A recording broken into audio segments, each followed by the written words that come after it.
Hello?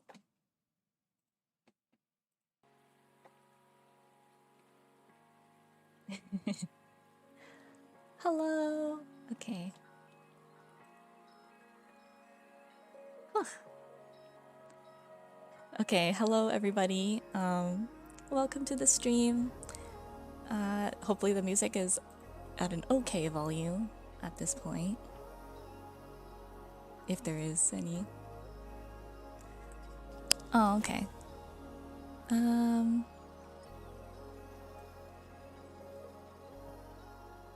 General volume or like the music as well?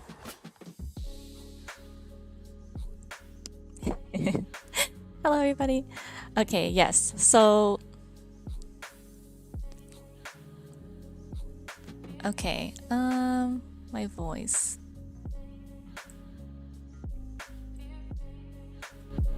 Hello? Did that do anything better? Thanks. Well, we're just gonna have to see what happens. Okay, so hello, my name's Vanessa. Welcome to the stream. This time, today, Friday, we're going to be rendering materials, namely metal, skin, some foliage, maybe more if we get to it. I don't know, we'll have to see. I'm happy to be here, happy to meet all of you guys. Jesse will be back soon, eventually. But in the meantime, thanks for coming. So anyways, in case you didn't know, our growing community is filled with tons of art nerds, and we art nerds have to stick together. If you're an art nerd too, be sure to check out the links in our social medias in the description below, and check out our website for our class offerings where you can get critique, guidance, and encouragement from our instructors, because we're not just a YouTube channel, we're an art school too. And if you'd like to support us so we can keep making free content, consider supporting us by becoming a YouTube member for exclusive channel perks like emotes, sub badges, or supporting us on Patreon for as little as $2 a month, where you can get access to tons of perks like our working files, critique sessions, class recordings, and a huge discount on our classes that have a limited amount of spots. So be sure to check those out before they're gone. Okay. Okay, so anyways, I thought it would be pretty fun, since last week we were talking about like armor, that we would just kind of get into, start off with metal, then we'll do skin, then we'll do foliage. We will see how far we get, what we can do, things like that. And yeah, so metal, skin, foliage. So metal is pretty fun. It's also, I guess it can be kind of time consuming and a bit complex to think about, since there's just a lot of variables to think about when we do start getting into like rendering metal. But for the most part, we mainly need to just ask around like 2 questions. We just want to make sure like before we start, the very first 2 questions we want to kind of come up with. My god, that's a really small font.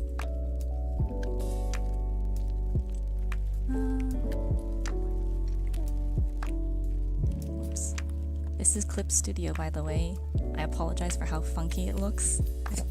This is just how I managed to arrange it myself. So, our 2 questions that we really want to answer for ourselves when we're thinking about metal. First of all, we want to know like how reflective is this metal? Secondly, we want to know like sort of what's around this metal. So like the environment, I guess. Oh, thanks. My pronouns are she, her.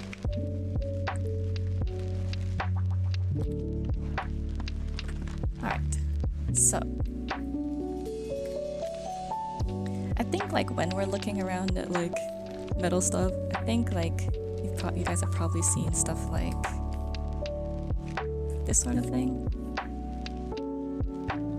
me just... Is the stream muted? Anyways.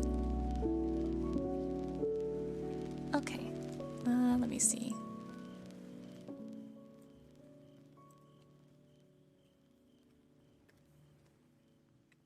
So when we're usually like rendering metal, I'm sure you guys have seen like this sort of like cylinder thing where people sort of just make some sort of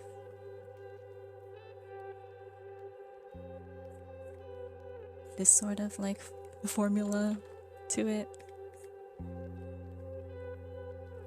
And this, like, generally speaking, I feel like this is actually a pretty good like frame of reference to sort of apply to like all the sorts of metals you ever want to render.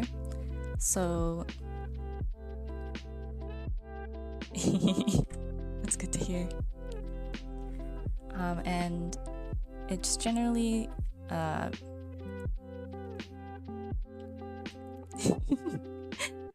okay, so the reason why I feel like metal tends to kind of like heck people up is because for one thing, there's just like a whole bunch of them. So there's either like there's like the kinds that are like super shiny, and there's also kinds that aren't very shiny. And so that's really the only two different types you really need to think about. For this one, when metals are super shiny, like you've seen like those like chrome balls or whatever, which are like, you know, these like sort of like crazy looking spheres with like, and they just kind of, you can see like a whole buildings in front of them, and like just everything in like a fisheye sort of lens in between, things like that. Like maybe, I don't know, like the sun or something shining. So for stuff like this, it's kind of like, for most part, metal is just like a sort of mirror. So you want to kind of make sure that whatever you're drawing or painting has a particular like what's around it, so you can actually like draw what's being reflected inside this like this sort of material, which can get pretty tricky because sometimes you have to draw stuff like, you know, like our like metal pauldrons or whatever, and then it's like, well, how do you draw like, or I don't know, like these sorts of like link chains, like gauntlets or something. And it's like, well, how do you draw stuff like that? Well, for the most part, like how we did like the cylinder here, these like shadows and lights just kind of follow along like the form. And as you can see in like our little chrome dot thingy, which also just sort of follows like the general like curved form of like this droplet. So when you're drawing like these sorts of armor pieces, like for example, if this is like some sort of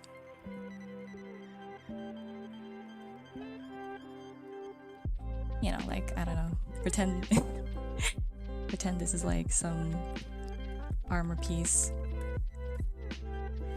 For something as complex as this, coming from like stuff like this, you just want to follow the form of this entire arm the best you can. Like you just kind of want to do your best and follow some sort of shadow thing. Whoops. Yeah, precisely. Something like this. And for like the really like little parts, like whoa, these finger things are really small, how the heck do I do that? It's kind of similar. You do have to, of course, pay attention to where your light is coming from, like perhaps to like better explain this sort of cylinder thing. You can kind of imagine it as a sort of like a light source and like just like the shadows. So that's generally what you apply to this as well. For this stuff, you can also just kind of make it really small if you want. It doesn't have to be like across the entire thing if you don't want. Otherwise, it's quite, it can be quite relaxing once you get the hang of it. Another thing that I also really like that to do on like armor specifically is I'm sure you guys have like noticed that there's like these little like corners here or plates that are like overlapping each other. Like if we magnify this, it will kind of be like something like this.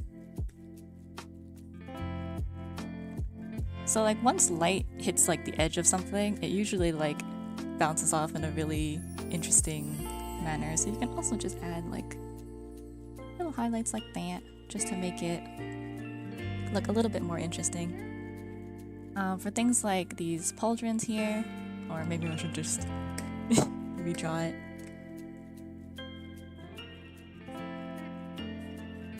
Something like so.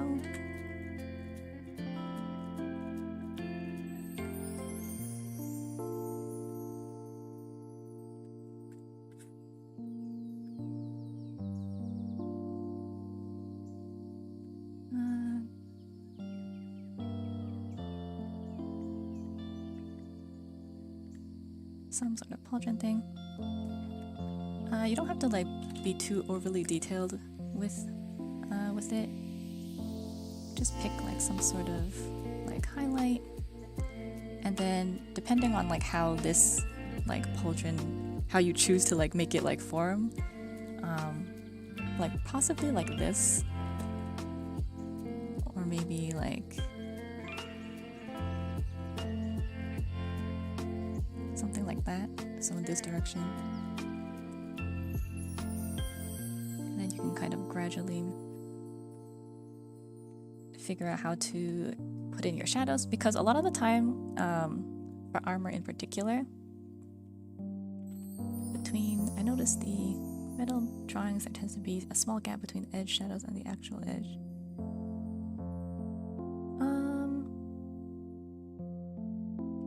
I'm not sure what you mean by that, but I think are you talking about this thing?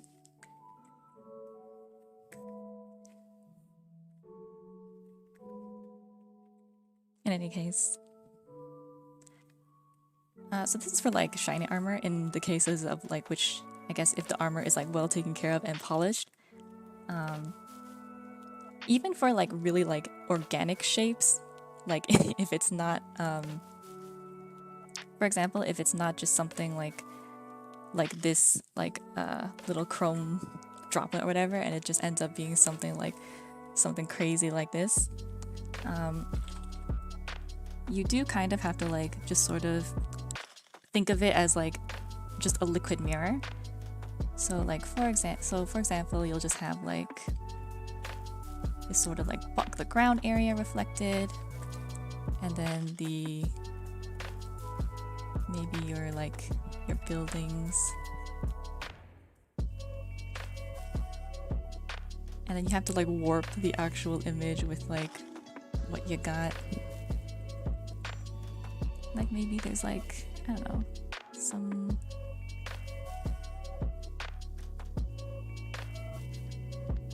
clouds in the sky.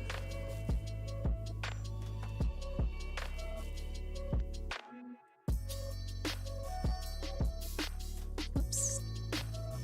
And then maybe the car is like just really warped in here, so things get a little bit crazy. And of course, you know, the funnest bit, if you ever want to add like oomph, you just kind of add the highlights.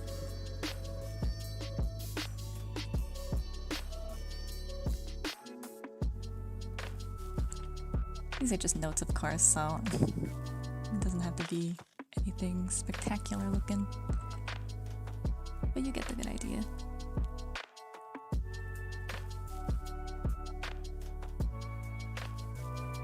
I don't know, these are windows. So anyways, for shiny metals at least, so I think for pauldrons you can also add like a little bit of some gradients to make it look a bit nice.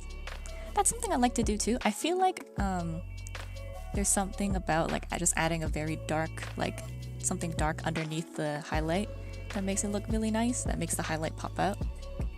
So you could do something like add a gradient instead, like that, to sort of make it look kind of even shinier. Stuff like that.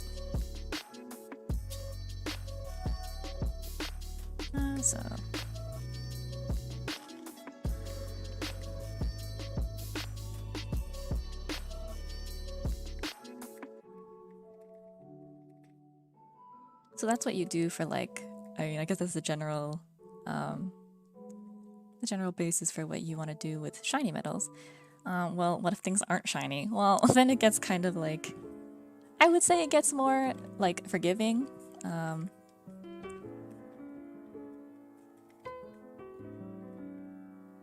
Like, for example, you have just this sort of, how would I say it? Like this iron ingot or whatever.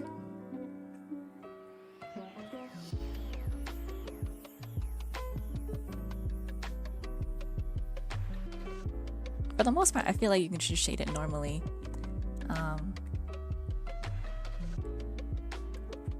Something like...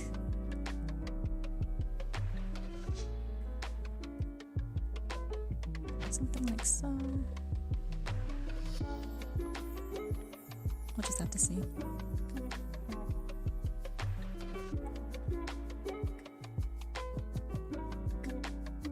Don't mind me figuring out the base colors.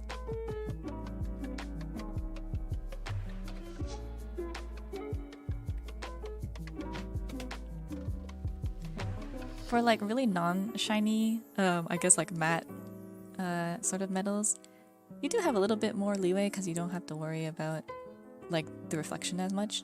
I feel like gradients are really helpful for this, so you can probably do something like adding a general like sort of like a gradient in the general direction of the dark side. Like this is probably going to be our light side. And I think they do sort of have a reflection because metal is metal, so it's gonna sort of reflect no matter what, but you don't have like as much of it. So mainly around like places like the edges where there's a sort of, there's usually like light bouncing off the edge in some way, but like they won't be like, you know, 100% white like you would do for maybe like these ones. So you can like chill.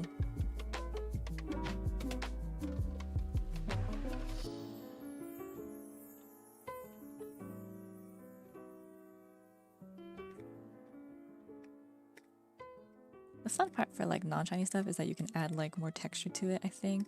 Like if we really want to beat this thing up, and we just have like a lot of like leeway, I guess.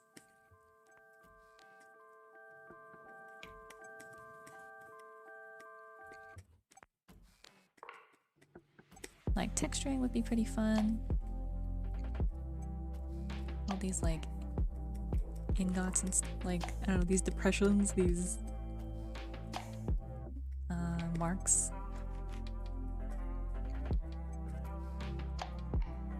I think using like custom brushes might be fun here, since then you could just add a bunch of textures to it. Do I have any? Something like so. Oops.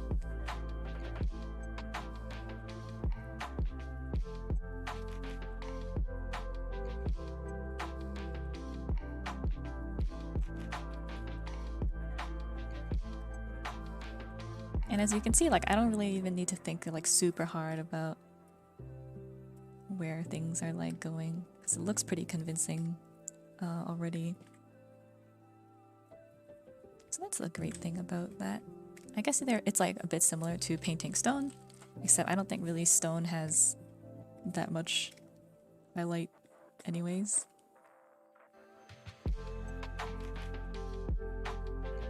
Making like the bottom of the edges a little bit darker can also be pretty nice.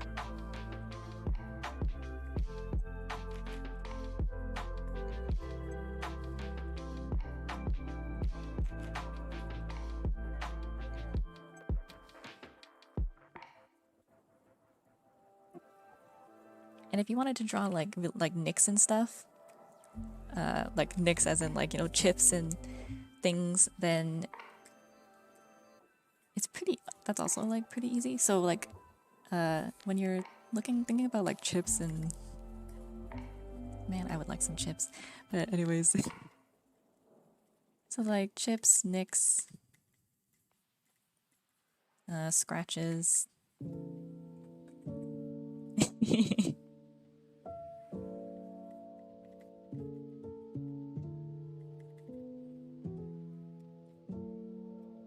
Basically they're just like grooves, right? So like they kind of look like this. So naturally when light kind of comes toward it, it will bounce off one end, but like this other end, like over here, will be in shadow.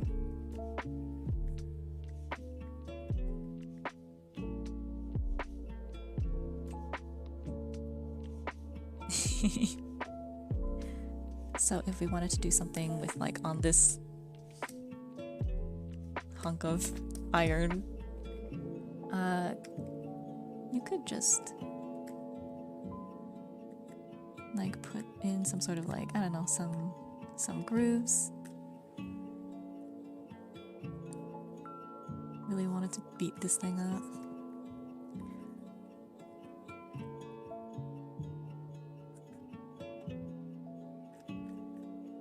And then if you really want to add, like, if these like sort of, if these grooves or like these chips and scratches kind of like cut through like the edges, you can go back and just kind of erase little indents in them.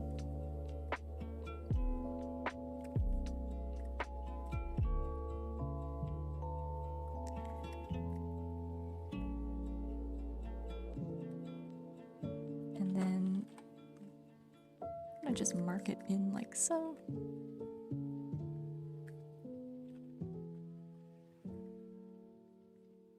Oops.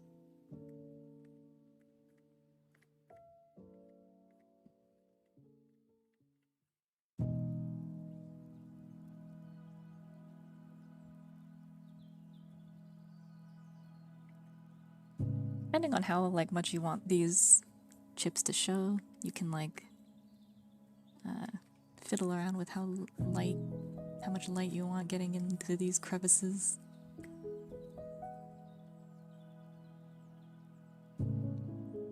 And like the fun thing is, for the most part, metal is kind of very similar. So like, if you really wanted to, you could just like maybe you don't want this to be like just a boring iron old bar or whatever.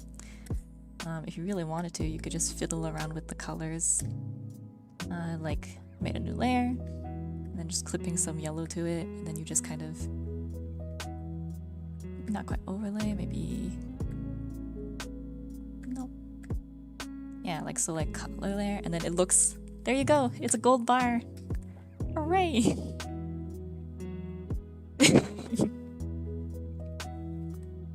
And yeah, so it can be pretty, so just like, you know, as like, just start with black and white and then you can pretty much do whatever you want afterward. And like, of course, it's probably best not to like leave it like this. If you wanted to like add more like, I don't know, fancy things to it, you'll just have to fiddle around with like painting over it, like adding like some orange, because gold does have a lot of like red, like more red in it than you would think. So you just add like airbrush some of that in, some glow dodge it if you really want, mess with the opacity, and there you go. So that's metal. I guess now we can do like skin. The skin is pretty fun, I think. I think that's what most people are probably like looking forward to.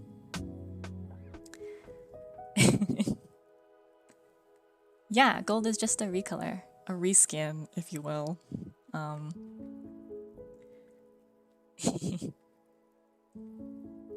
Alright, then we have skin. Okay, so this is just gonna be, I guess, middle, and then this is skin, I believe. Okay.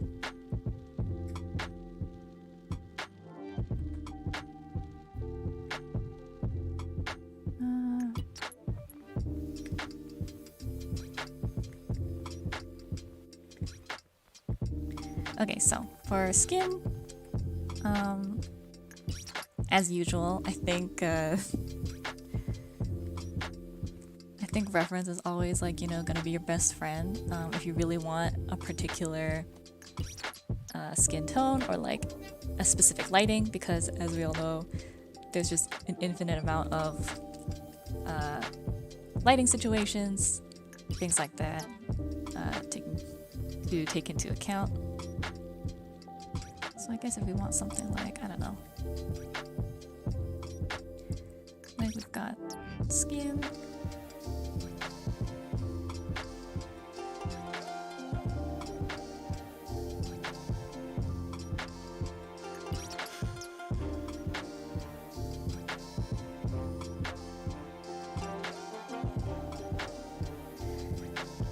So the important thing about skin to remember is that unlike metal, skin is soft and porous, so it absorbs light. Metal reflects light, that's why we have like all those like crazy reflections and like the super highlights and stuff. But skin does something else. So the way skin works, I am not a dermatologist, so don't hold it too seriously, but the way skin works is that there's like our like skin, right? And then there's like light that hits the skin, and then some of it bounces off, but then some of it also like kind of gets through it and then bounces around in here before, let's see, maybe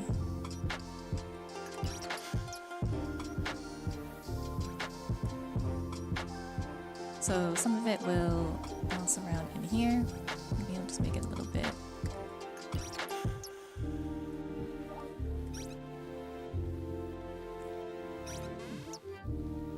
Before just like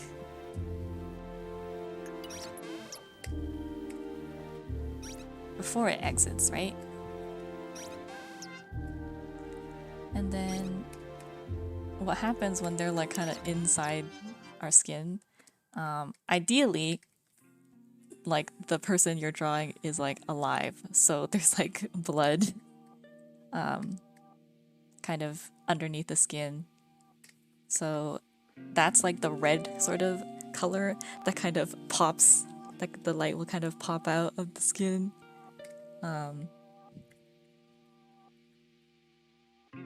When like it's sort of when the light enters, and that's what gives like skin that kind of like warm reddish glow.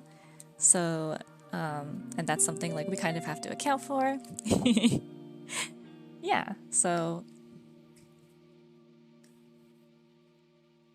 is this red? Sometimes like my eyes are like whatever. This is red, right?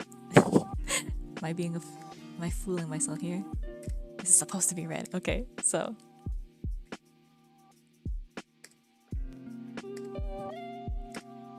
with skin, I tend to like to use like soft brushes because I think it just gives like a better soft thing. But if you guys want like, I guess like a nice trick quote to go about it is to just sort of pick a sort of red color. Obviously this can like definitely vary depending on the situation, but generally if you want to get like that nice warm kind of skin tone, then you want to like, what I'll do is that I'll find like some sort of red color with like an airbrush, and then I'll just multiply like some sort of layer to it. Probably not like as saturated. Probably I'll like tone it down a bit actually. Something like this. Yeah, something like this. Then I'll multiply it, and then you can like fiddle around with this to see if like you really to see like how dark or how light you want something. And then the result of like this sort of light bouncing around from like the blood sort of thing is something called like subsurface scattering, and that's just a really nice glow effect, kind of where like the light like the light sort of hits the shadow, the light, like the line that where they meet. And clip is kind of is like really nice for this sort of thing because they have something called like glow dodge, which I think like this is like a really extreme version, but I think it kind of like captures the feeling, like the glowiness of the skin pretty well. Something like that. And then of course, because it's an adjustment layer, you can just kind of move your opacity slider to see what sort of, like how glowy do you want this to appear. And then you can always use your airbrush eraser to sort of like knock things back if you feel like it's too much. I don't know if you guys know this, but there's like, so my color wheel is kind of squished, but there's this thing below like these little boxes here, and it's like this sort of transparent square thing. So when you click this, it basically turns your brush into an eraser, which helps you like kind of use the same settings for your brush as like just an eraser, so stuff like that, without actually having to go to your eraser, because the eraser kind of has like a very limited amount of settings. So sometimes I like to use that for like my painting brushes, so I can kind of paint back the what am I saying? Paint like back the paint strokes that I've put forth. So like if I have a really soft, like if I painted something really soft, then I can just also erase in a similar manner. And I always think that's quite nice. Another thing I wanted to like talk about is also the color of light affects like how all this stuff works as well. Most of the time, light is yellow. The sun has like yellow light. For the most part, a lot of like lamps, indoor lamps are yellow light. So adding a sort of yellow highlight, like adding yellow to your highlight color, is I think a pretty nice way to brighten up some of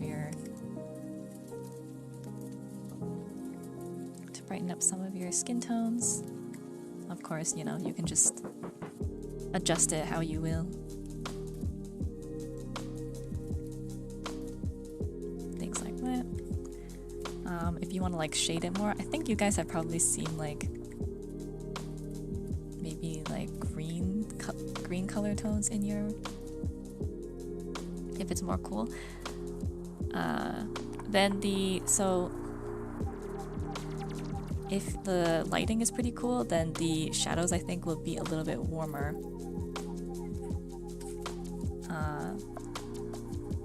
Sorry, what I did was like, it's kind of related to what you did. So like the light for this particular flesh ball is like yellow, which is warm. So when like I kind of shaded like the bottom here, it's like this sort of like yellowy greenish color. It's actually quite gray too. And I know like we might have this sort of instinct to stay away from that, but grays are actually pretty good for like cooling down your color scheme, I think, because I find gray to be like a really good equalizer if you're trying to like blend things. And I'll explain that in a minute. But like on the other hand, so it was like warm light, and then I just added like a grayer or a cooler shadow. If it's the opposite, if it's like a very blue light, I think a warm light is probably better. I should probably merge these.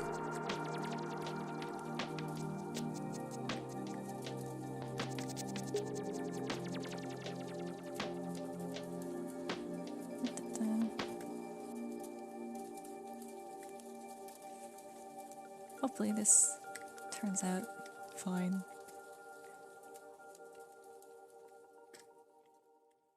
Moonlit skin. Okay, so the thing about like night scenes is that at night there's just not a lot of colors because it's like nighttime.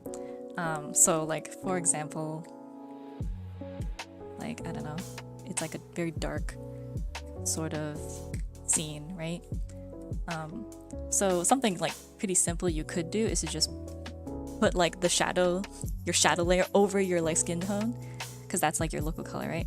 And then like you can just like lower the opacity or whatever. And then this would be like your new local color. So that would be this would be the skin, what the skin tone would look like in like under a night sky sort of. So so as you can see, things just start to like fade away. Yeah, no problem. And like at night, I also feel like light is probably just a little bit brighter. So if there's like, I don't know, for example, a moon, like there's a, oh,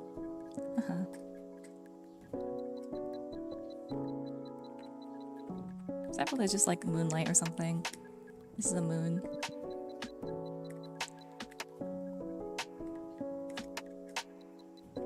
Then I think it would probably be like at nighttime. I'm sure you guys have noticed, like at night things are just really like silhouetted, right? So like like if this was like if some sort of face, it would probably be like, you know, like just really like in shadow, right? So if it's something like, so I think this holds true like for like in moonlight scenes where you would just kind of have to contend with the rim lighting, which is just like very like rim lighting, which is just the lighting like the edges of an object. I think that was Yeri. I didn't do the pendulum animation. Local color is just like the color, like this is like that your object is without shadow or light. I guess you guys could like think of it as like your flat colors. So I guess like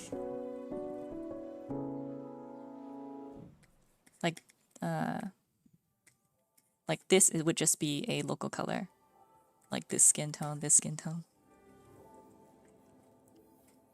Yeah, so something, what was I talking about? Moonlight scenes. Yeah. Whoops.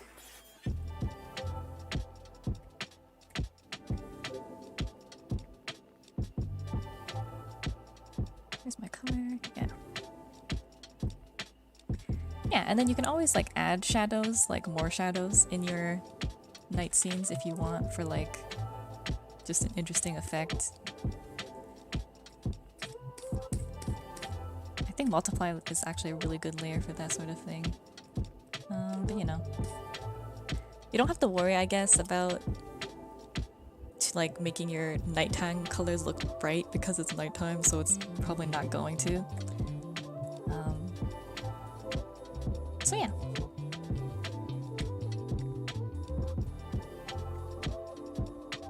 Okay, I feel like I just merge all of these.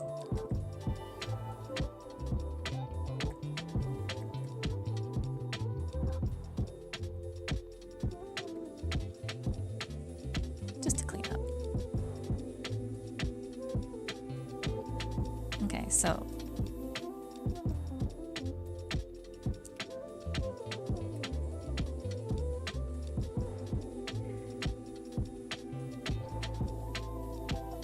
for like darker skin, I think people find it difficult because unlike like lighter skin, it just seems to be I guess it just like stumps people on how like they're supposed to color it. And to be honest, it's actually not that quite different from regular skin.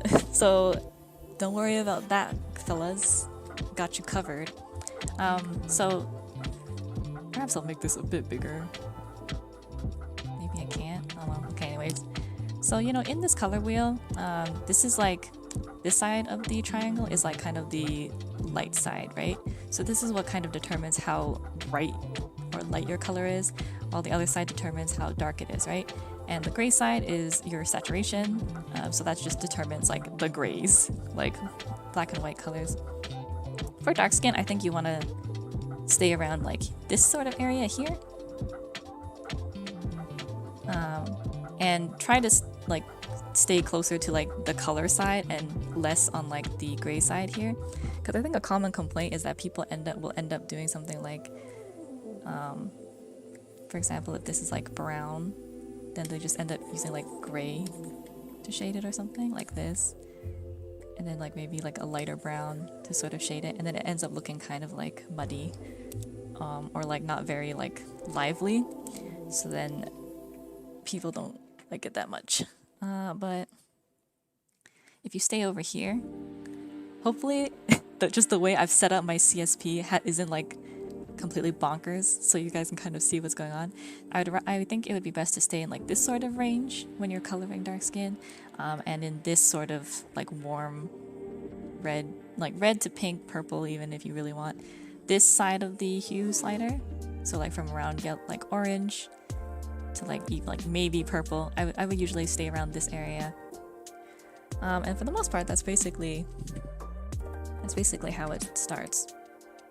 So for example, for like this sort of color, I might just go like just a little bit darker, but like instead of like, for example, if this is like your base color, instead of like trying to drag your indicator closer to like the dark color like this to find a dark color to like shade, I would recommend you do like you go on your hue slider up here and instead try to find a little bit darker hue to sort of like color this in. And then like if you want the same thing where if you want to go a bit lighter like that. I think people tend to use purples. Like, what about cool tone dark skin? For the most part, I think people tend to use like purples for that. Obviously, you know, look at reference and make sure your references look okay, because a lot of things can be edited. So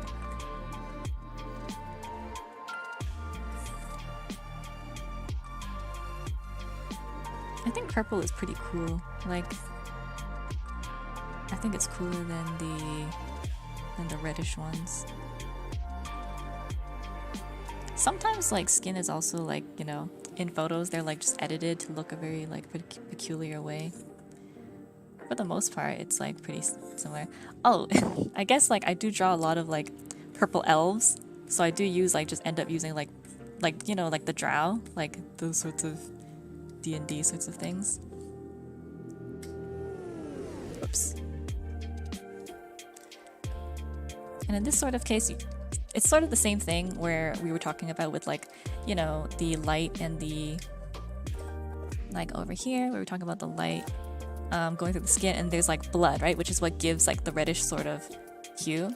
And that's why we're doing that with like dark skin as well, because there's red blood under dark skin as well. So when light reflects outward, it's also going to be like a red hue.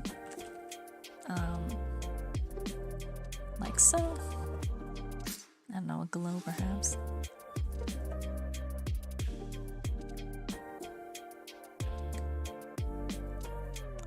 Like so. But I think for something like fantasy looking kind of skin. Oops.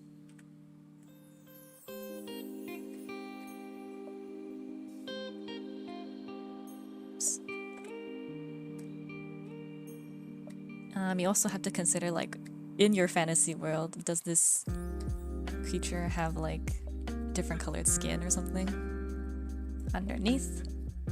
So for example, I don't know, if there's like a blue skinned person and then you want to like, there's like purple blood, then you can kind of get away with just coloring purple.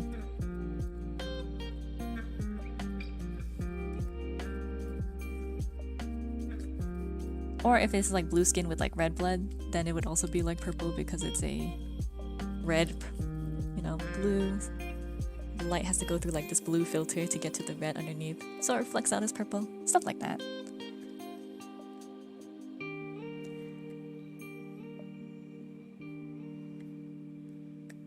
And yeah, so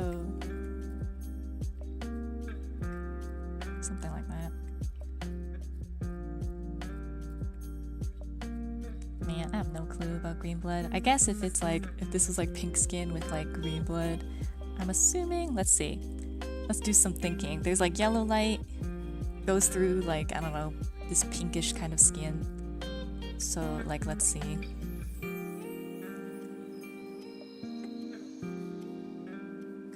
So yeah, so there's yellow light and then goes through like a sort of pinkish kind of skin. But there's like green blood underneath. It might just be like maybe a bit more greens would come out. It probably wouldn't be so bright. It'd probably be a lot like yellower, something like that.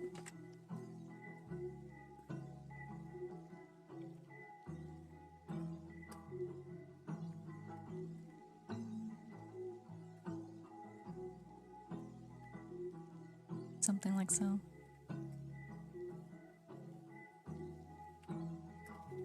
I'll have to fiddle around with it some more.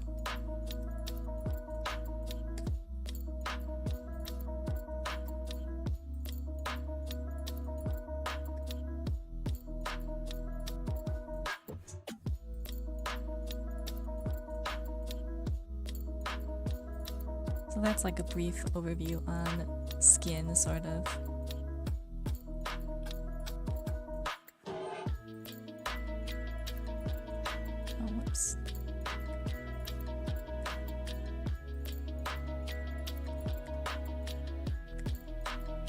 What was next? I think it was like plants, foliage. Oh, that's fun. Okay, so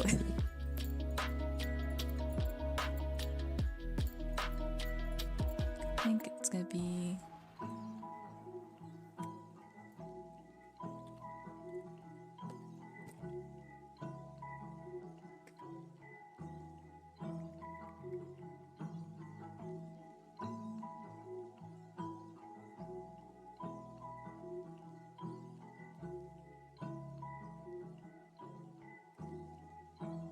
foliage is pretty fun. I still have a lot of trouble with it, but I think it does like in kind of like get complicated with how like if you want to draw like maybe a field of flowers or something, and then it's like, oh, but that's like a lot of flowers. Or you want to draw a tree and it's like, well, that's a lot of leaves, so how are you gonna get to doing that? And thinking like that can be pretty overwhelming. So my solution is to not think about that at all. So instead of like, for example, thinking of like you want to draw a tree and it's like, man, how the heck am I going to like, I think what most people will do is that they'll just end up drawing like just a lot of leaves. Like they'll just be like, oh my gosh, I have to go in and like draw like every single leaf. But you do not have to do that. In reality, all you gotta do is sort of think of things in like simple shapes, you know, that thing that that all like the art tutorials are always talking about, like spheres and cones and cylinders and cubes and things. So instead of like, I guess, if you see a tree, just think of it as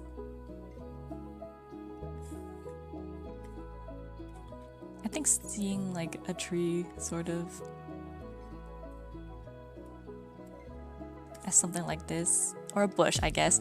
Pretend it's a bush is probably a lot easier than like, I don't know, something like this. And it's kind of similar in how you want to shade it as well, because as we all know, it's a lot easier to shade like maybe one sort of blob instead of like a billion leaves. So what you want to do is just sort of first, like, you kind of break it down into simple shapes. You want to work from less detail to more detail. So like if you want, you can just kind of figure out, maybe this isn't too complex even, maybe we should just start with like a green circle.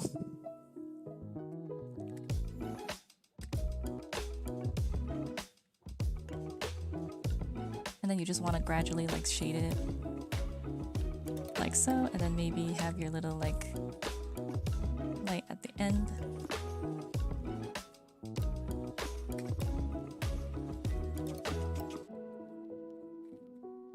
This is basically all you really need.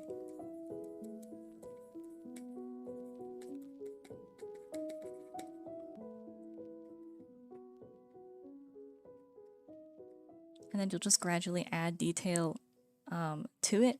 So for example, if I wanted to turn this into like some sort of like bush, then all I'd have to do is maybe like if I want to use the bottom shade, and then you can kind of carve into your shapes. Oops. Well, anyways,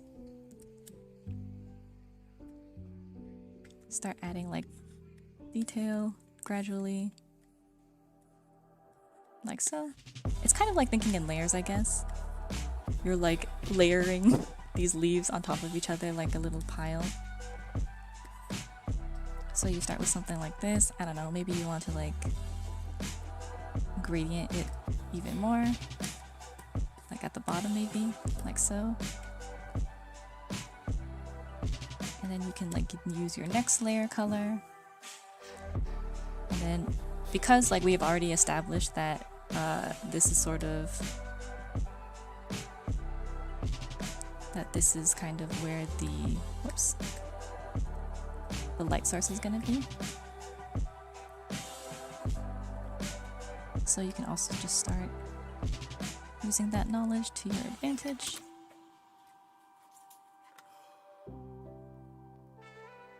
Maybe lower it if you feel like it's a little bit too bright.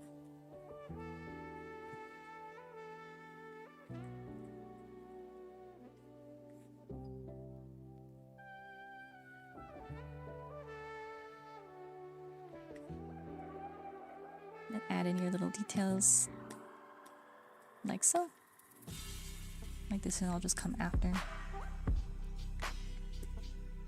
If you want to make it like the sort of transition less stark, you can just use your airbrush or something. Maybe airbrush like these parts a little bit. Then you kind of want to finish off with your final light, sort of.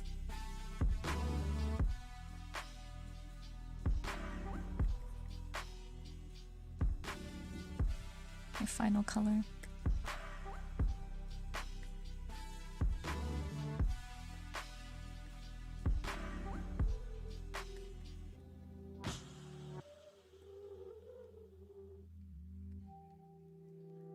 Switch between your airbrush as you need.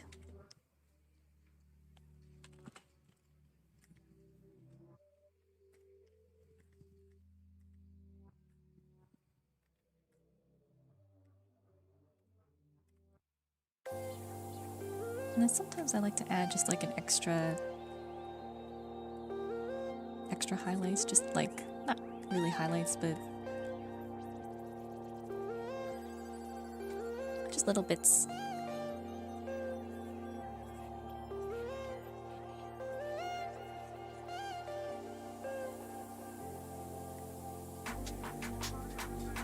Something like that.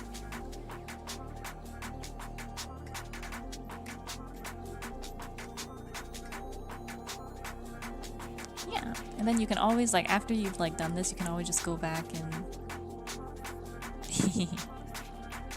and like just add in like things like poking out of the silhouette, so that's not all within like this sort of blob.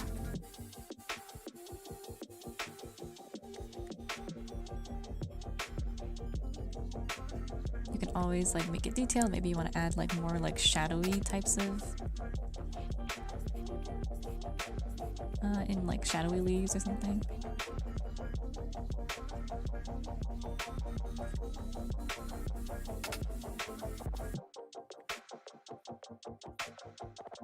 And of course, you know, my favorite thing in the world, adjustment layers.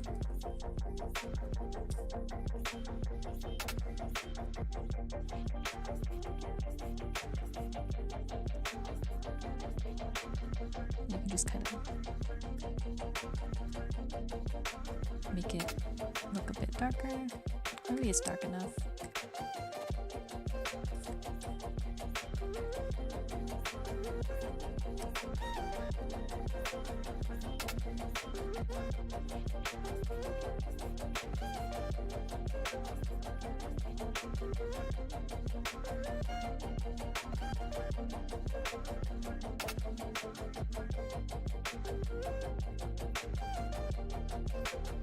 I think it's also fun to use the adjustment layers to add like little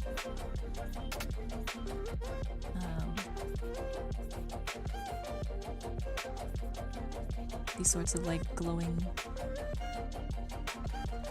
bits as well.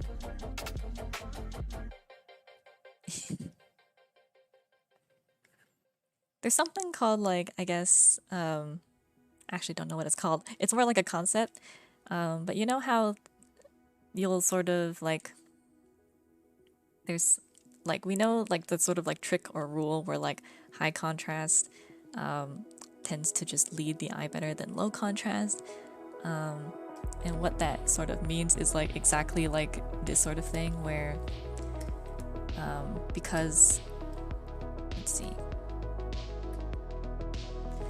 because like this area over here is just a lot, the color difference between like this like almost white leaf and like this sort of like base like more even tone like green is a lot more different than like say these sorts of like these dark bushes, these dark leaves to like this other like slightly less darker leaf. These are higher contrast and this is low contrast. It basically just means like if they look the same or not, basically. And because like these are just really like high contrast, then like automatically people's eyes will just kind of look at this first, and this is where you want to put all your detail, because people would be drawn to like places with higher detail. As you can see, like on the edges, it's also like quite fuzzy, so I can do that further by going to the edges here.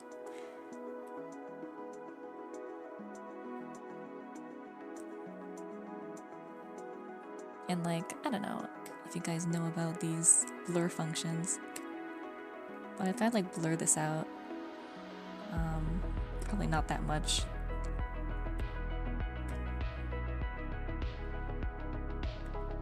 But like, as you can see, that really like pushes the highlight forward, right?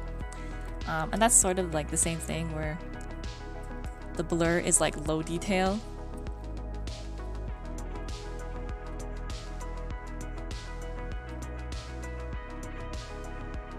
And like, you know, the highlight is like high detail.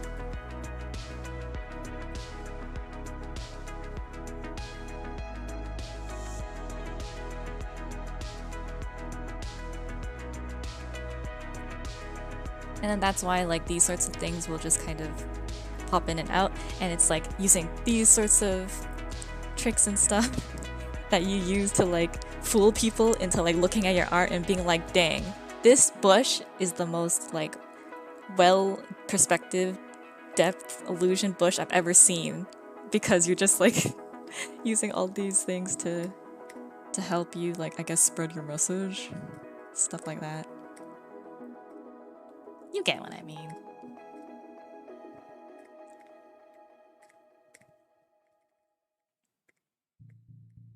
I'll just label like this is like the light source. What did we think about? It was like basically detail.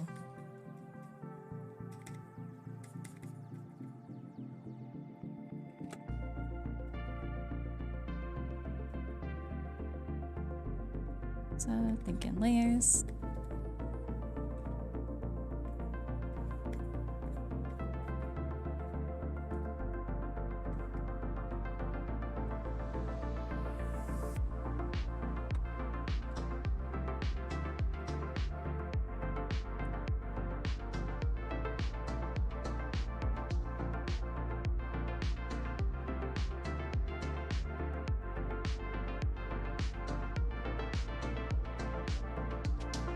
nice. Okay, cool. Whoops.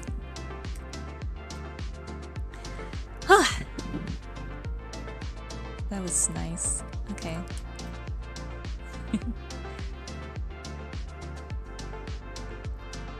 Yeah, it is the same principle when you're drawing fur. If there's something like apples or something, it's kind of, I guess it's sort of similar.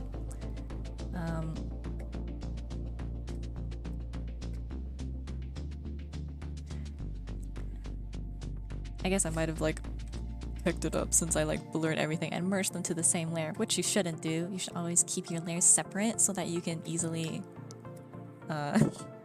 fiddle around with them. But like if there's like berries or something, it also depends on like exactly what how important it is that you show these things, because if it's just like, say this is just part of, you know what, so like for example, if this is like let's just try like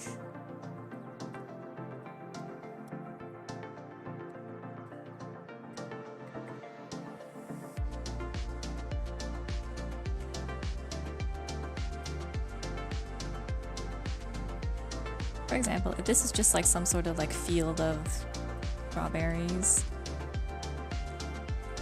then it really does not matter as much whether like these berries are fully shown. Like they can just be like this and it's like, okay, that's enough. Especially if it's like you know, maybe it's like your character that is like the important thing, right? Like it's the important thing is that your character is standing in this field of like strawberries or whatever. So then that's like the important part. If you do want to like actually add things to it, you're gonna have to just add these sorts of like these are apples. Yeah, that's actually that's like something I should do more of. Duplicating your entire file and then merging one half so you can flip between things. And then like I guess the apples and like the blur would just be like blurred as well. They might be a slightly different shade because like you want them to be into the back, so you don't want the colors to be as vibrant. This is where I'm gonna lead back to like the grays sort of.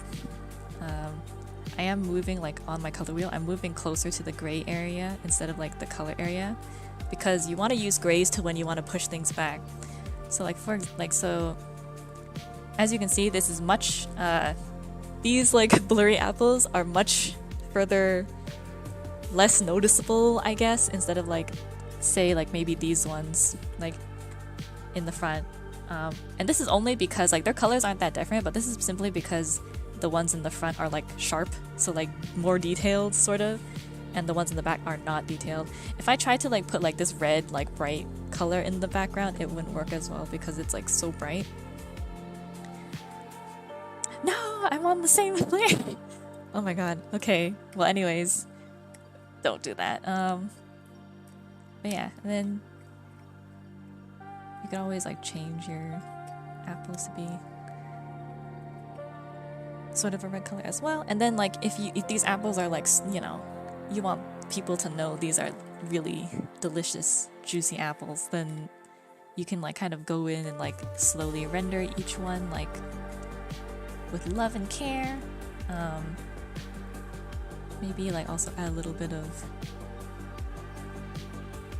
reflected light. You see, if I hadn't merged all of these into the same layer, it would be a lot neater, because then I could just clip my airbrush to them, but I didn't, so I have to live with my mistakes. Any case though, and then of course highlights. I think highlights are like the key thing that you would add to like make something pop. So like you could also just add that.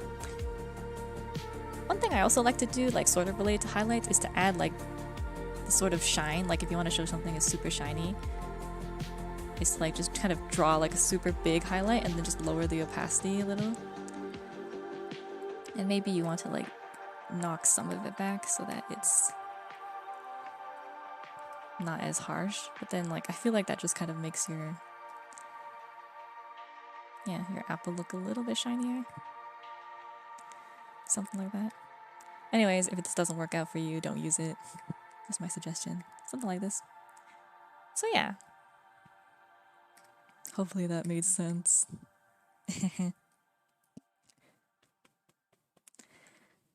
Yeah. Whew. Alright, so we got metal, skin. This was skin, I think. I'll just label it.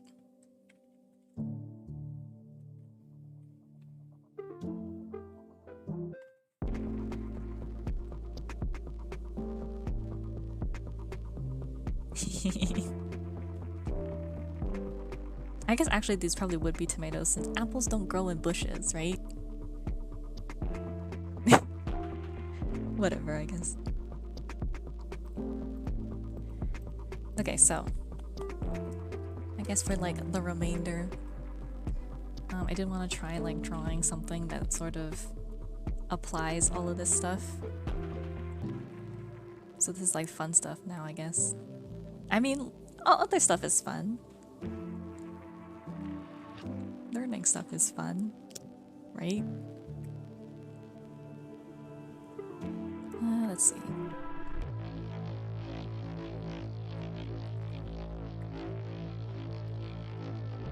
Rocks? Sure. Okay, so...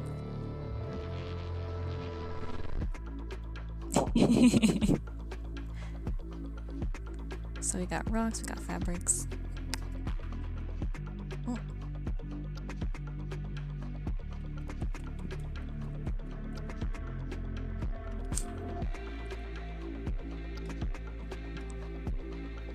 Everyone wants to do like the most difficult thing in the world, which is fabric. I'll tell you guys all about now, I hate drawing fabric because it is really hard and I never know if I do it right. Sometimes it works out, sometimes it doesn't. Really is one of those things where it's like every single time you draw it, it's like, what's gonna happen this time? Beats me. But yeah. Okay, so if we're gonna start with fabric, the main thing I think would well, I'll just write it down first.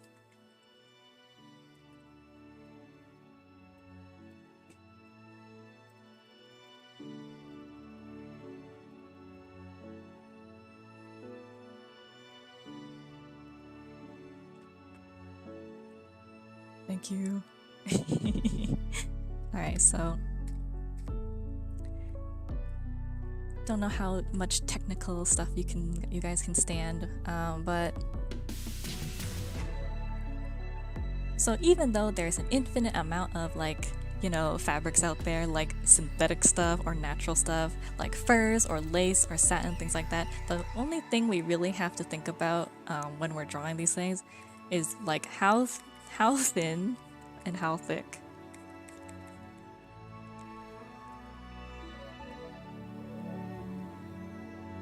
At least that's all I can fit into my brain at the moment for it. So, and what I mean is like, you know, when you buy fabric at the store, it's like, it comes in like this sort of roll, right? So like, how thick is this edge? Is it like this, like paper, or is it something like?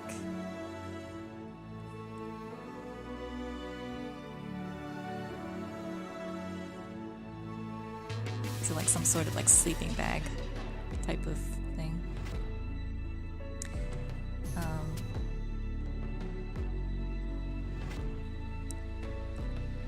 And this will basically determine how it folds. It's going to determine how it hangs off. Thank you. So, because if it's like something really thin, also, of course, how could I forget? Also, like the structure, like there's some fabric that's just really stiff, right? I guess you can kind of think of like if you try to make a dress out of like wrapping paper versus like, I don't know, wool, cotton, it would just be like completely different because wool is really loose, right? So honestly, if any of you guys sew or like are fashion designers, this would be this would be a really huge boon to you because then you would completely understand how to like draw fabrics as well. So general rule, if it's something like, I guess I should add that in.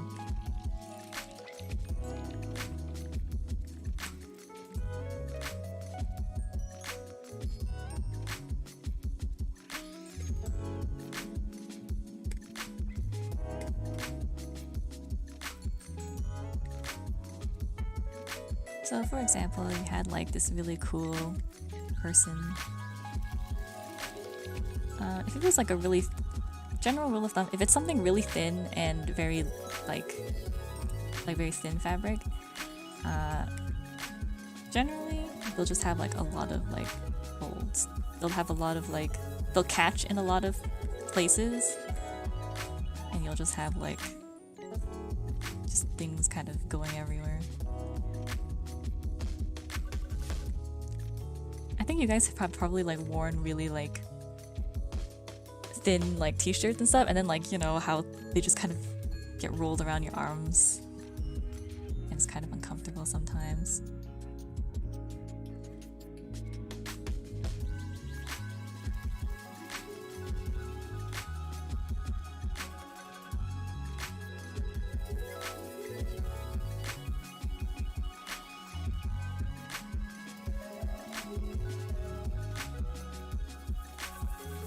So sort of like, I guess, thin, lots of folds.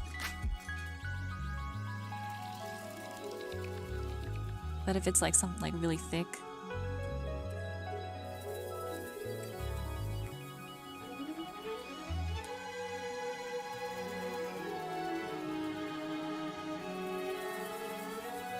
then it's like, it'll have like a lot less folds. Like, you know, like your sweaters and hoodies. Honestly, I think maybe even this is like really...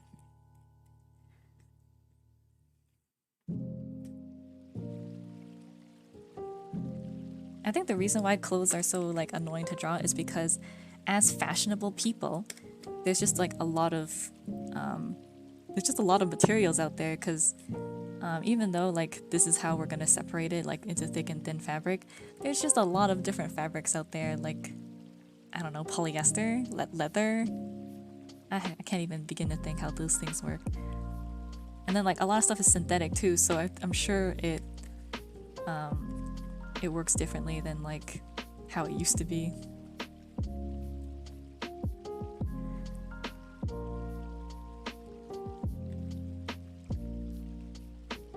And maybe it has like this little sweater.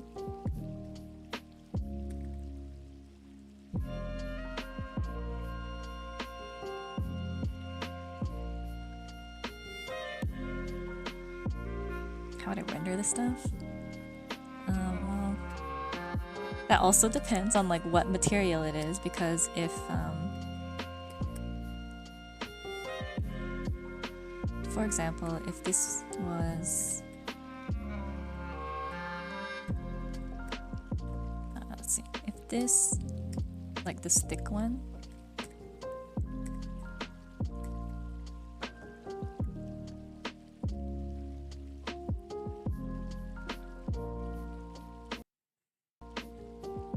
if this was like wool, then it would, or like, I don't know what those are called, like mermaid tail knots, then I would like, you would have to add like these sorts of like seams, right?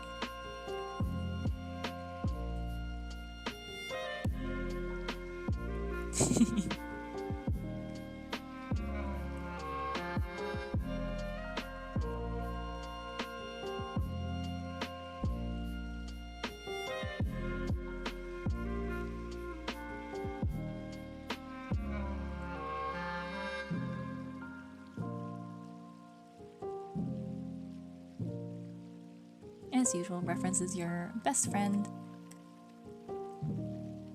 I would probably like, then I'd have to go in and sort of mix some of it, blend it.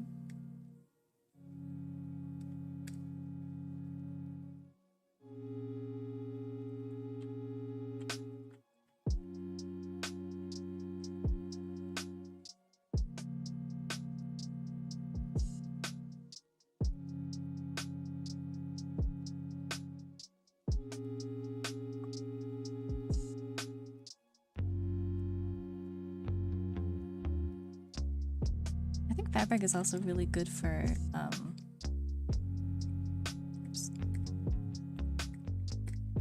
like very soft edges. So like I know, like, you know, when you guys like cell shade and stuff, you just tend to make stuff like kind of shading like this. But I think it's actually like for fabric, especially since this is like wool,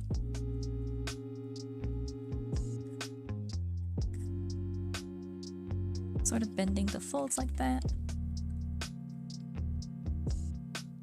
would be really nice.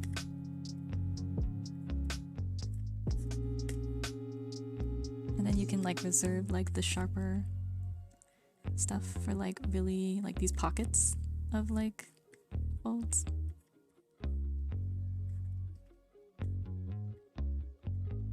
Really like sharp corners, I guess. Not corners, just like folds, bends, really sharp bends.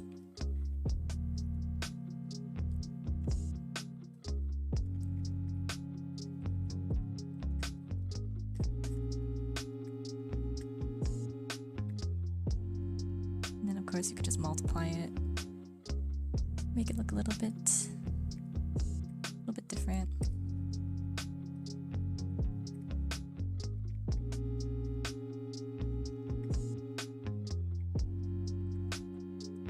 Pattern for creases, yeah. Sorry, I sounded so excited about it for a second.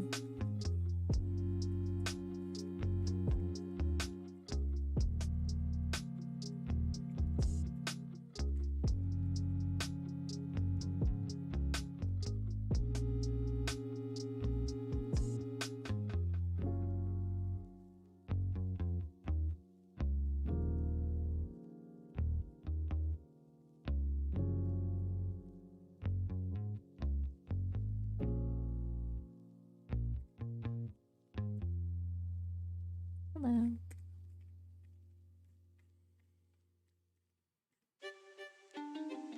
And then these, like, I don't know, mermaid tail knots. I feel like that's not what they're called, but that's what's popping up in my head. Like, they're also like knots, so they have like their own form. Like, they're like tied up. So it's always nice to add in some shadows.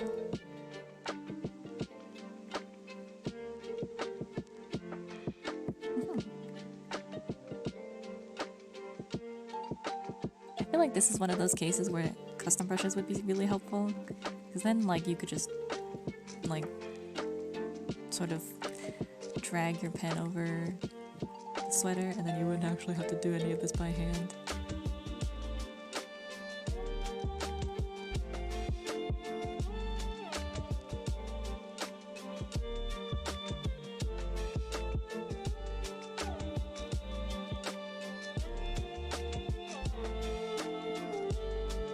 For the other one, where it's just a little bit like thin fabric.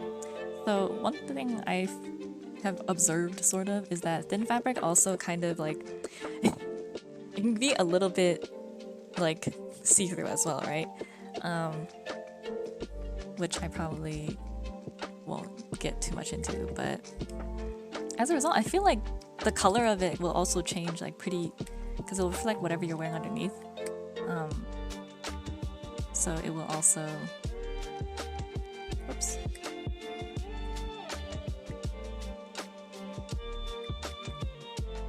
Let's see, what color should it be? I don't know. Green.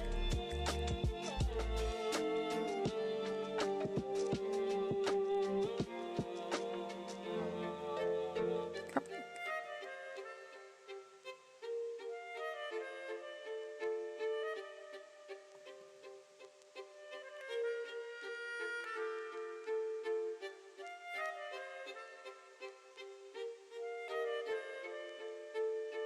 Just seems to have like a really it has like almost like this grayish overtone.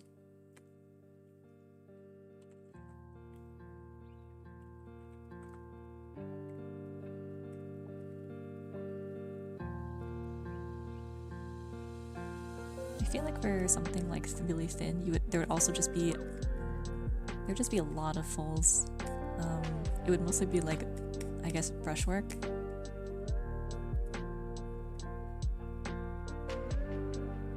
There's always like those like Japanese artists that always have this really nice style where everything is like a black outline, but they just paint everything inside instead. Something like that.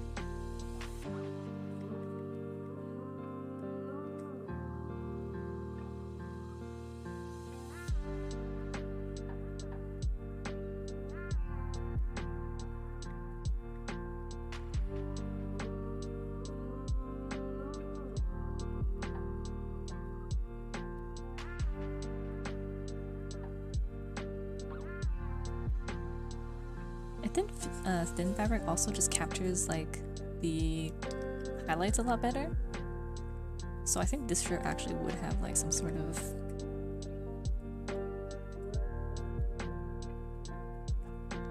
like highlight feature. I feel like on like thick materials the light just disperses a lot easier. We'll have to see.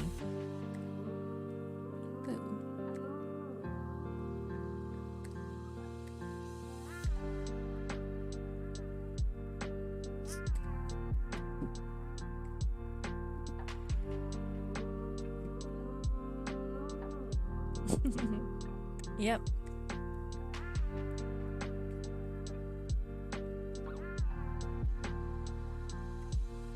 I feel like it would be really long sleeves.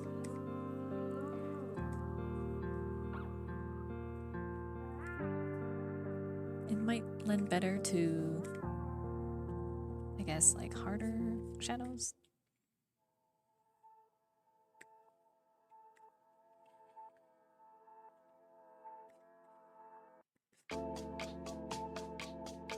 Most fabric is pretty similar.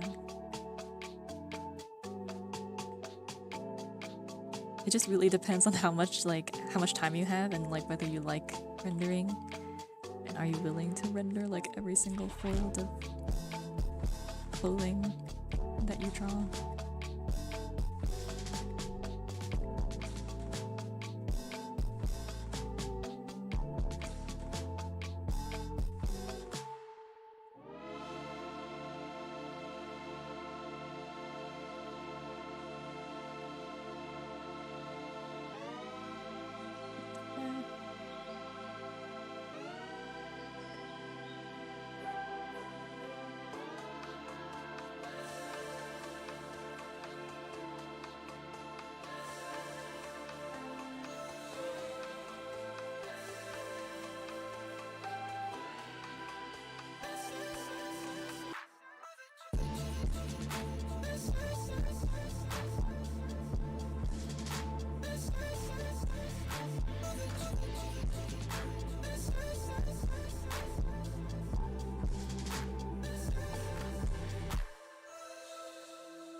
Oh, I guess if you really wanted this to be like something like plasticky, you could also add like just a really sharp highlight. I think that also helps you like determine what sort of material it is. Like for example, you just add like a really strong highlight.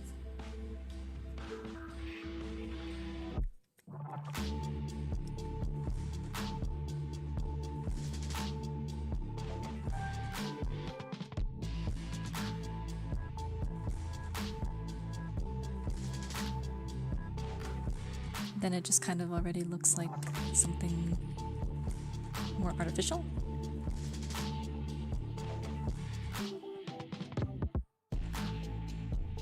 Or like something very shiny, synthetic.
do kind of want to draw like something.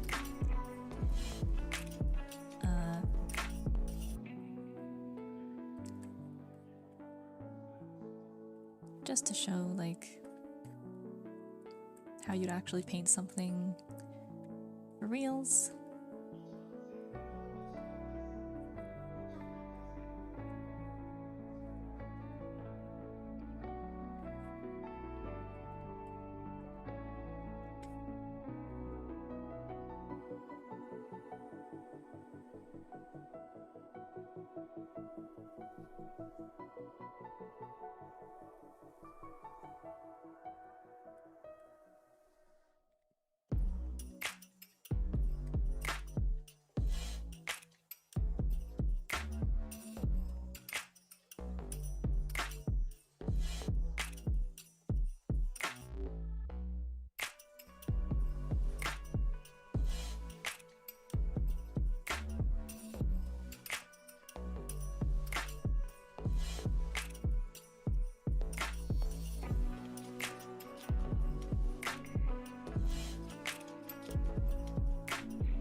What about dressing like, I don't know, somebody up just so I could like, I don't know, shove like a bunch of different of these sorts of like notes into one person?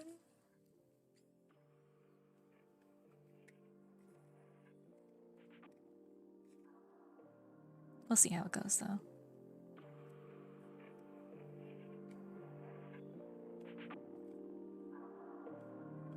Yes, elf.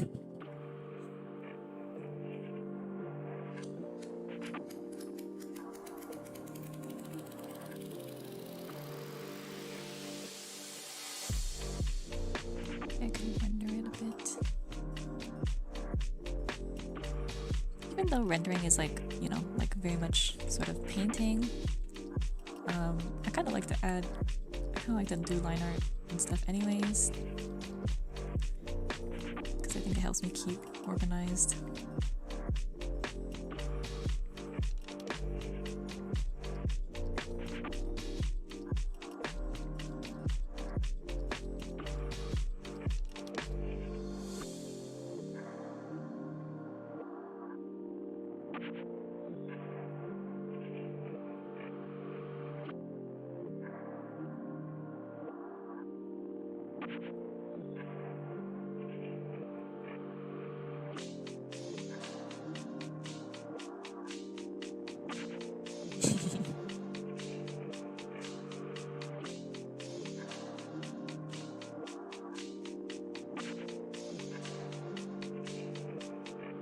Maybe.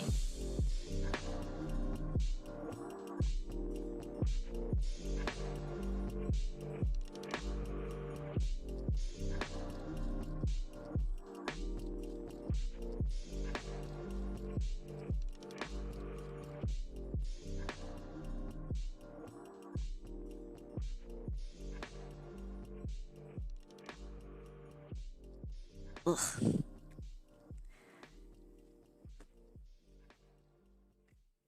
Thank you. I have a really hard time doing line art in like a very non-sketchy style.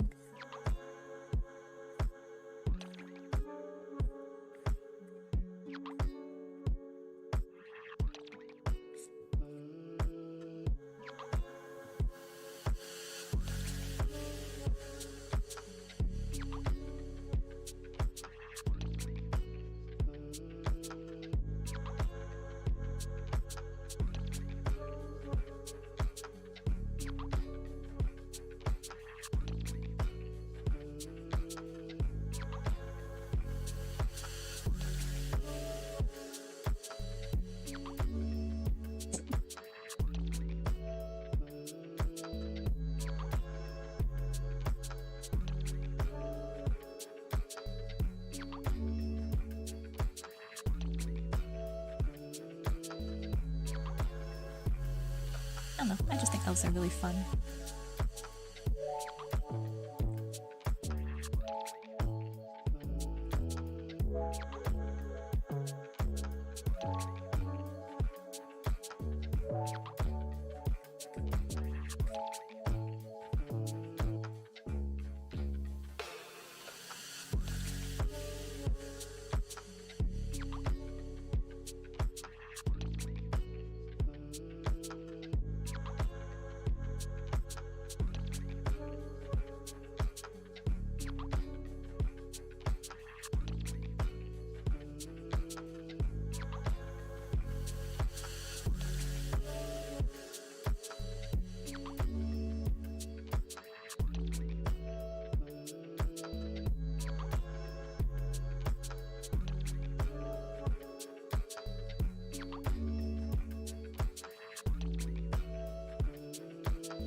maybe it's boring, but I always end up playing elves in like video games or whatever.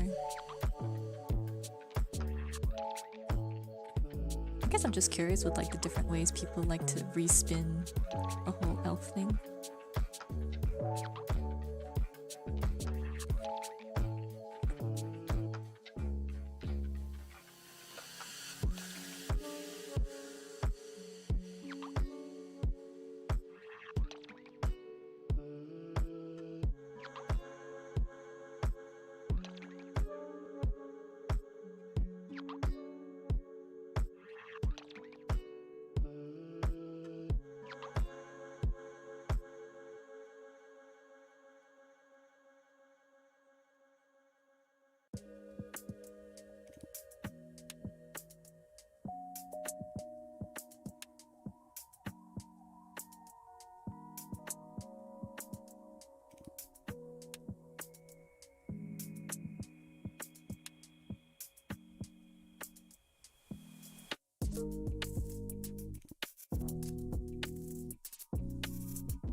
Painted like this character in a really long time, so I'm excited.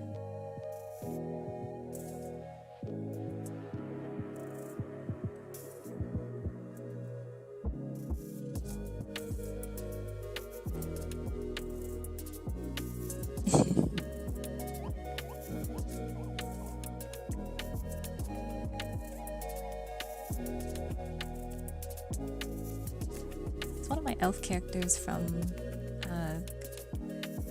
game. I'm curious if anyone will recognize which game it's from once I start putting the details in.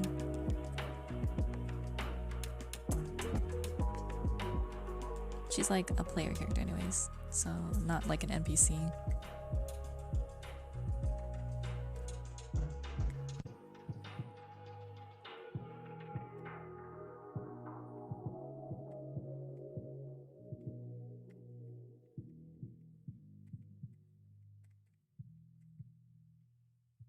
This is just my base color.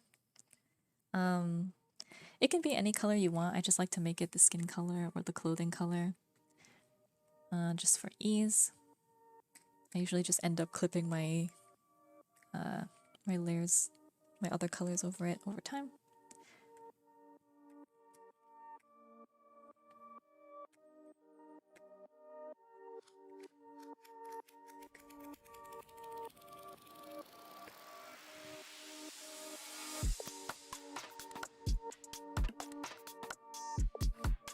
What I usually like to do is I'll just kind of put in like the clothes.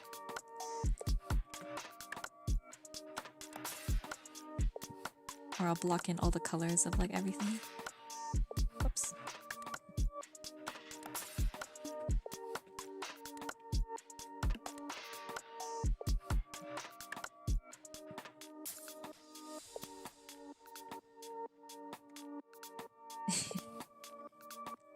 Thanks, Joe.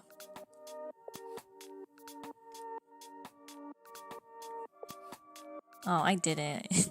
I think it's just like a fast tool, but like sometimes I don't, I miss, and then I just have to go back and like edit it, like erase things and stuff.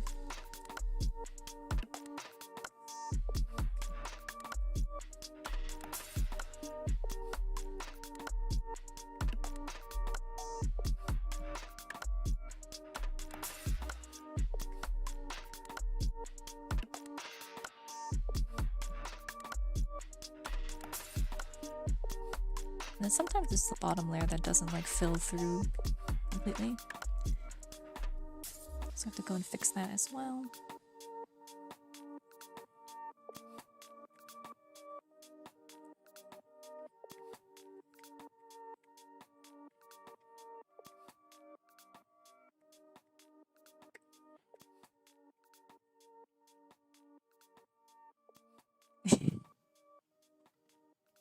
Yeah, exactly.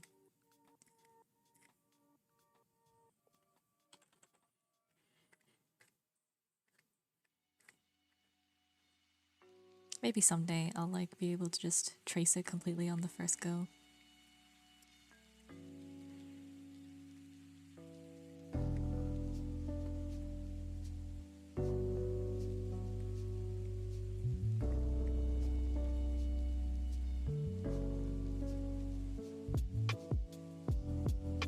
After I put in like my base colors, I tend to just start putting in the shades. These can be like pretty rough because I have a lot of I'm guessing the light source will be maybe from here.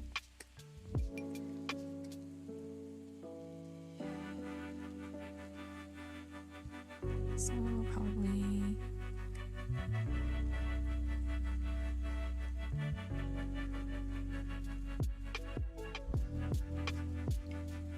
I want the shadows to kind of go in this direction then.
After I put in like the big shadows, I like to go in with my airbrush, my my saving grace, and I just like to sort of soften some parts out.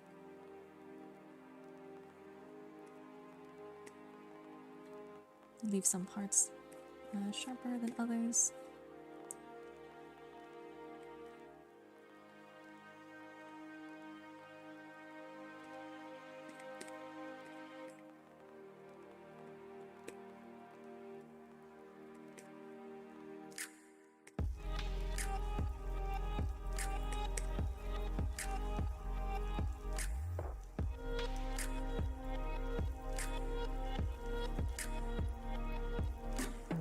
Maybe I'll use my lasso and like add gradients. I think the lasso is pretty useful if you want to like cut out certain parts. Like actually maybe I don't want this to be that dark.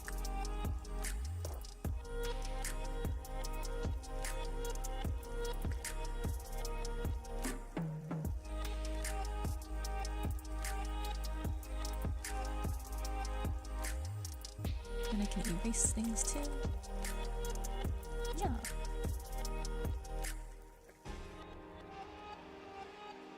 You can always like, you know, use your airbrush to sort of knock things back if you feel like you went too far. Or your hard brush.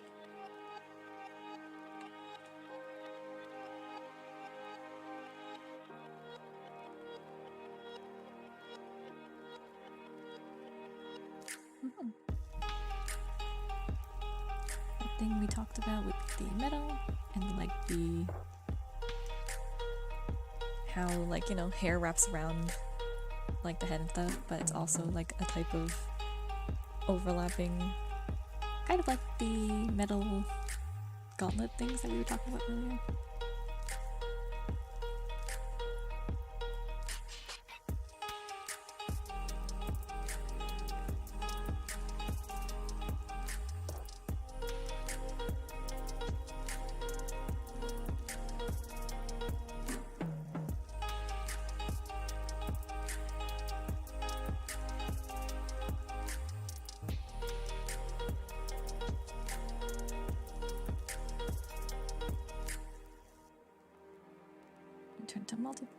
to multiply.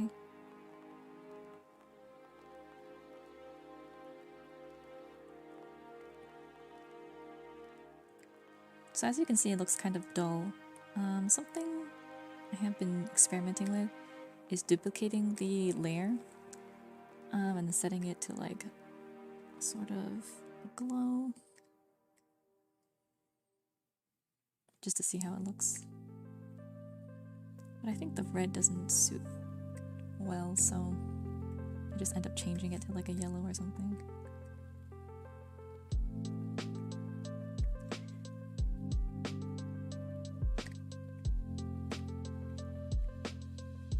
And then I move it a little.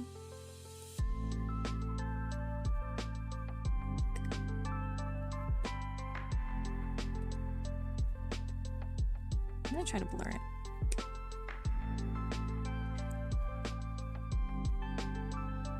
Oh, whoops. Maybe that was too much.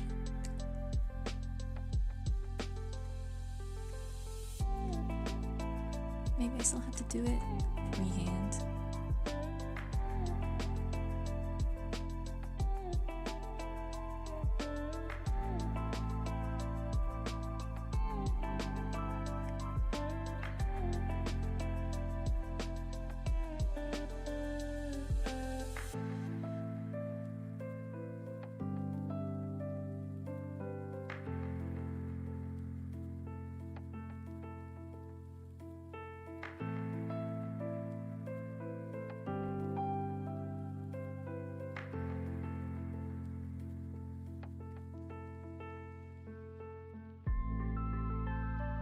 My multiplayer is just too dark. I don't know. I think that looks a little bit nicer.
Yeah, I definitely abuse the glow function a lot.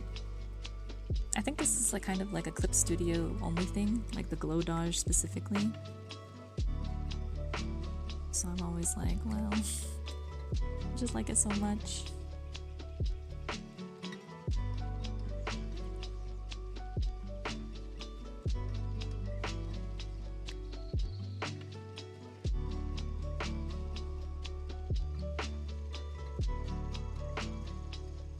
Still kind of have to paint some of this.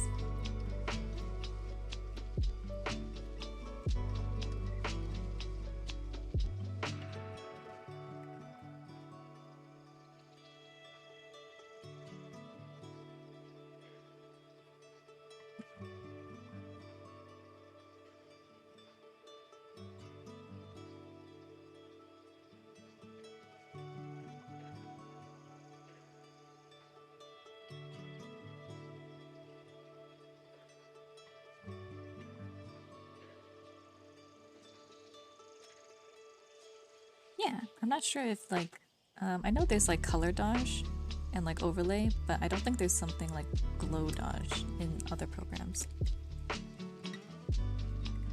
But you guys will have to tell me.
Yes, Dragon Age. I like Dragon Age so much. It caught me.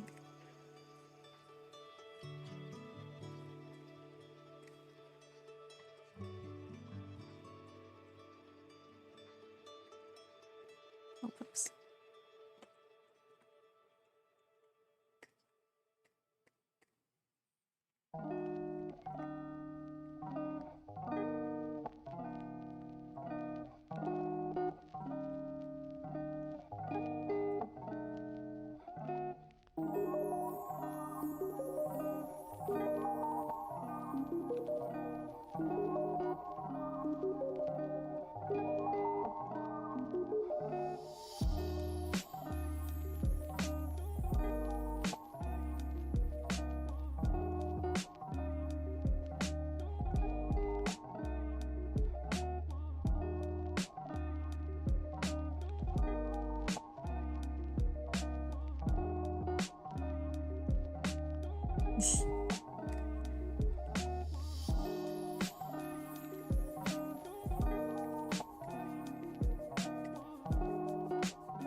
Thanks.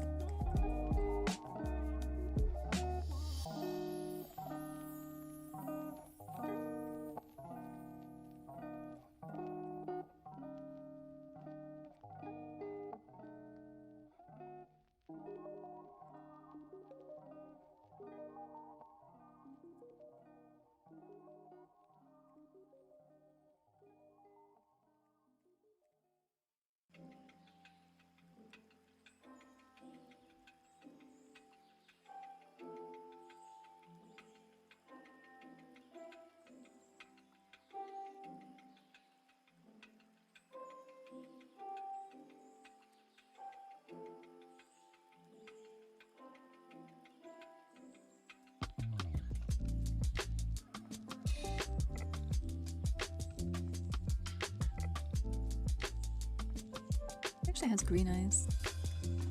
I've just been like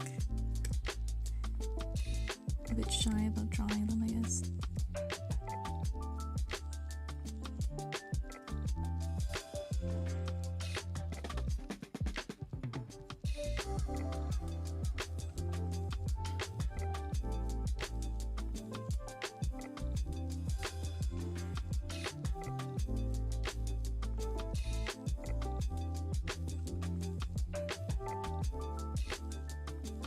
Yeah.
Oops. We'll just have to see if I can, like... Maybe the black guys are fine too. We'll see if I keep it.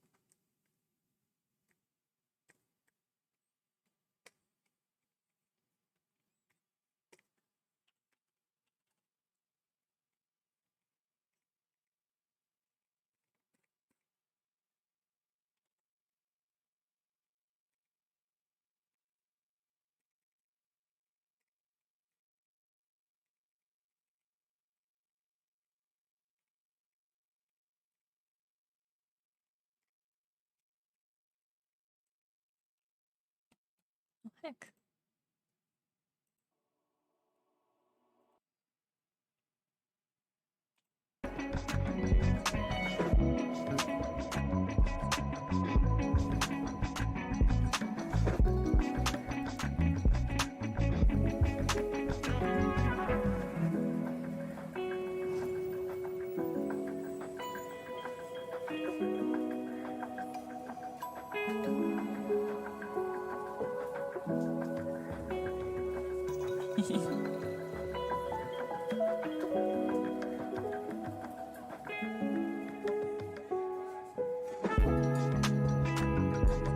It's nice that you guys think that I draw fast. I feel like I don't. I could always draw faster.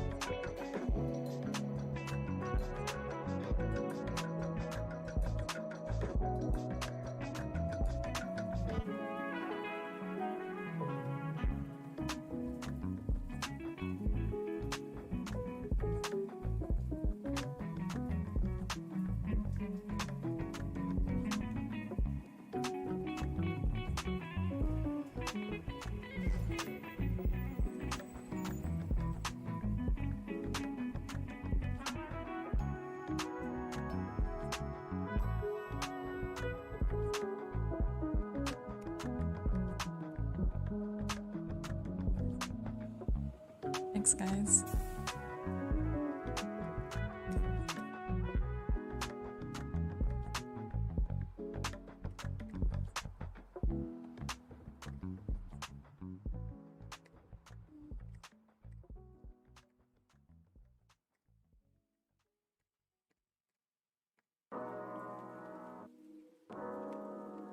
Sometimes I like using mixer brushes to fix my mistakes. And soft brushes.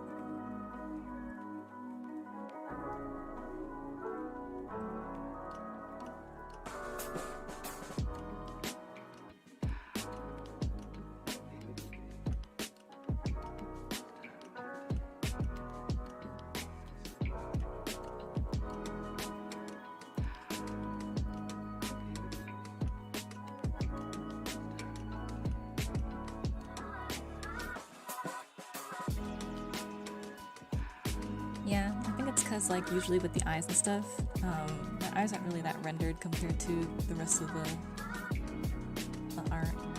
So I think that just kind of makes everything look a bit strange.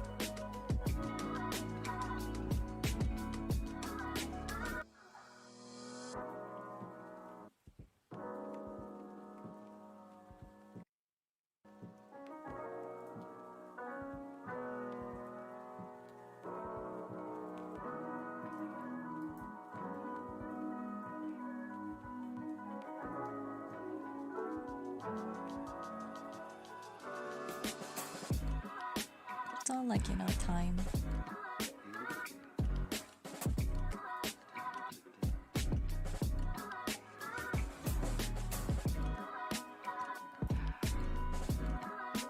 Oh, whoops.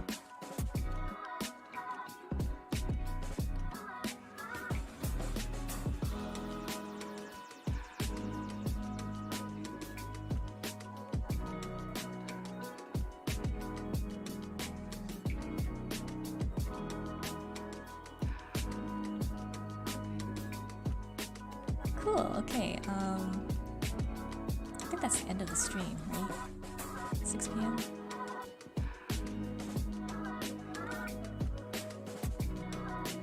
Or is it longer?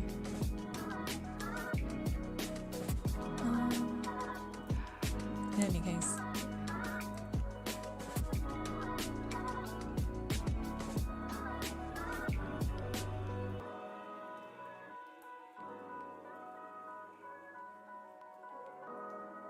Well, thanks for coming, guys. It was really nice meeting everybody. Thanks for all your patience and your kindness. I really appreciate it.